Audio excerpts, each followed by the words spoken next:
आज हम आपको भगवान श्री कृष्ण की 7 ऐसी प्रतिमाओं के बारे में बताने जा रहे हैं जिसके बारे में सुनकर नासा के वैज्ञानिक भी हैरान हो गए थे।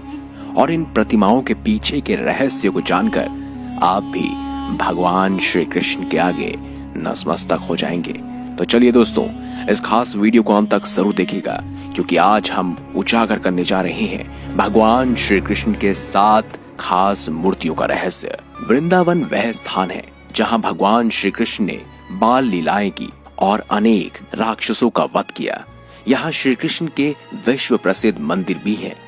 आज चलिए जानते हैं 7 चमत्कारी श्री कृष्ण की प्रतिमाओं के बारे में।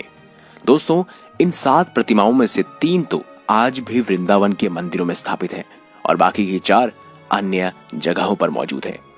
सबसे पहला है गोविंद देव जी मंदिर, जो कि जयपुर में है। रूप गोस्वामी को श्री कृष्ण की यह मूर्ति वृंदावन के गौमा टीला नामक स्थान में मिली थी, वो भी 1535 वर्ष पहले। उन्होंने उसी स्थान पर छोटी सी कुटिया एक मूर्ति को स्थापित कर दी। इनके बाद रघुनाथ भट्ट गोस्वामी ने गोविंद जी की सेवा पूजा संभाली। उन्हीं के समय में ओमेर नरेश मान सिंह ने गोविंद जी का भव्य मंदिर बनाया। इस मंदिर में गोविंद जी की 80 साल तक विराजमान रहे। औरंगजेब के शासनकाल में वज्र पर हुए हमले के समय गोविंद जी को अनेक भक्त जयपुर ले गए। तब से गोविंद जी जयपुर के राजकीय महल में विराजमान है। इस प्रतिमा को अगर आप देखेंगे तो आप इसे देखते ही हिप्नोटाइज हो जाएंगे। पता नहीं, लेकिन मनोवैज्ञानिक भी कहते हैं कि इस मूर्ति की आंखों में कुछ खास रहस्य है।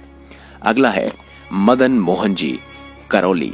जी हाँ, ये मूर्ति अद्भुत प्रभु को वृंदावन में काली देह के पास द्वादशीय टीले से प्राप्त हुई थी। उन्होंने सेवा पूजा के लिए यह मूर्ति मथुरा के एक चतुर्वेदी परिवार को सौंप दी। चतुर्वेदी परिवार से मांगकर सनातन गोस्वामी ने 1590 ईसा पूर्व में फिर से वृंदावन के उसी टीले पर इसे स्थापित कर दिया। वहीं मुल्तान के नामक व्यापारी रामदास कपूर और उड़ीसा के राजा ने यहाँ मदन मोहन जी का विशाल मंदिर बनवाया। दोस्तों, इस मूर्ति के बारे में खास पहलू ये है कि ये एक अलग ही मूर्ति है। इसकी बांसुरी को अगर आप ध्यान से देखेंगे तो कभी यह सोने की चमकती है तो कभी चांदी की। इसके पीछे के असल धातु का पता नहीं चल पाया है, लेकिन होना हो ये भी एक रहस्य से कम नहीं। अगली है गोपीनाथ जी जयपुर। कहते हैं रायसल राजपूतों ने यहाँ मंदिर बनवाया और औरंगजेब के आक्रमण के दौरान इस प्रतिमा को भी जयपुर ले जाया गया था। तब से गोपीनाथ जी वही पुरानी बस्ती में स्थित गोपीनाथ मंदिर में विराजमान है। इस मूर्ति को अगर आप ध्यान से देखेंगे तो इनके कानों के आकार को देखकर आप ये पता नहीं लगा सकते। दोस्तों, ये अपने आप में ही मूर्ति एक अद्भुत मास्टरपीस है। अगली है जुगल किशोर जी पन्ना। दोस्तों, भगवान श्री कृष्ण की यह मूर्ति हरि राम जी व्यास जी ने 1620 ईसा पूर्व में बसाई थी। वासा जी ने उस प्रतिमा को वहीं प्रतिष्ठित कर दिया था। कहा जाता है कि यह मूर्ति पन्ना धातुओं से बनी हुई है और अगर आप इस मूर्ति को देखेंगे तो आप भी इसकी चकाचौंध के आगे फीके पड़ जाएंगे। अगला है राधा रमणी जी वृंदावन। जी हाँ, गोपाल भट्ट स्वामी को गंडक नदी में एक शालिग्राम मिला। उसे वृंदावन ले गए, काशी घाट के पास मंदिर में प्रतिष्ठित कर दिया और एक दिन किसी दर्शनार्थी ने कटास कर दिया कि चंदन लगाए। शालिग्राम जी तो ऐसे लगते हैं मानो कड़ी में बैंगन पड़े हों। यह सुनकर गोस्वामी जी बहुत दुखी हुए, पर सुबह होते ही शालिग्राम से राम रमण की दिव्य प्रतिमा प्रकट हो गई। यह दिन बहुत ही अचरज भरा था।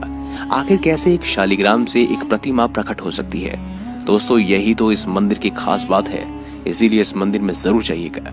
अगली है राधा बल्लभ जी, खास मूर्ति वृंदावन की है। दोस्तों, भगवान श्री कृष्ण का यह सुंदर प्रतिमा हित हिरण्यवंशी को दहेज में मिली थी और उनका विवाह देववन से वृंदावन आते समय चट थावल गांव में आत्मदेव ब्राह्मण की बेटी से हुआ। दोस्तों, कहा जाता है कि यहाँ पर लाल पत्थर वाले पुराने मंदिर में राधा बल्लभ जी प्रतिष्ठित हो रखे हैं। शाम के समय आप इस मूर्ति को देखेंगे तो ये लाल रंग से काले में परिवर्तित हो जाती है। अगली है बांके बिहारी जी की मूर्ति, जो कि वृंदावन में है। दोस्तों, ये मूर्ति अपने आप में बहुत ही भावशाली है। इसके मुकुट को अगर आप देखेंगे तो इसमें न जाने कितने सारे पत्थर लगे हुए हैं, वो भी बेशकीमती पत्थर दोस्तों। कोई प्लेटिनियम, टाइटेनियम, ब्रांस, तांबा, इसके अलावा सोना, चांदी और इसके अलावा बहुत सारे अन्य बेशकीमती धातु। तो दोस्तों, कभी भविष्य में मौका मिले तो इन सभी मूर्तियों को जरूर देखने जाइएगा।